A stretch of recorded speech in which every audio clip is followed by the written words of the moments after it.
आप लोगों का इतना सारा प्यार देख के मतलब मेरे पास कोई शब्द ही नहीं होता है कि मैं आगे क्या बोलूं क्या नहीं बोलूं, समझ नहीं आता।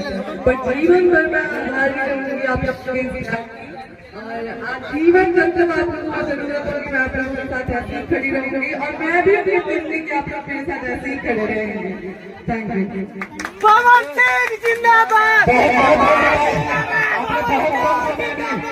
तो जैसे कि आप लोग सुन रहे हैं, ज्योति सिंह जहाँ गए थी वहाँ पे केवल पवन सिंह के ही नारे लग रहे हैं। और इस विशेष में हम ये बताने वाले हैं आप लोगों को, क्योंकि जैसे कि ज्योति सिंह और पवन सिंह की दूरियां काफ़ी ज़्यादा हैं, लेकिन पब्लिक यही जानती है कि ज्योति सिंह और पवन सिंह एक हैं।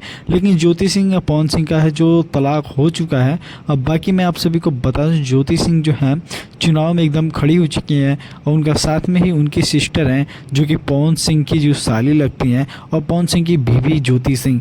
इन दोनों का काफ़ी ज़्यादा चर्चा हो रहा है और यहाँ पे नारे लगाए जा रहे थे, पवन सिंह जिंदाबाद और ज्योति सिंह जिंदाबाद। तो गाइस मैं बता दूं, अभी तक हमारे चैनल को सब्सक्राइब नहीं किया है तो आप लोग चैनल को हमारे सब्सक्राइब करके बेल आइकन दबा लें। अब बाकी आप बताएं कि आप किसके सपोर्ट में है, ज्योति सिंह के या पवन सिंह के। नहीं तो भैया अगर आप कंवारे हैं तो ये बताइए कहीं आप ज्योति सिंह की सिस्टर के सपोर्ट में तो नहीं है, कमेंट करके जरूर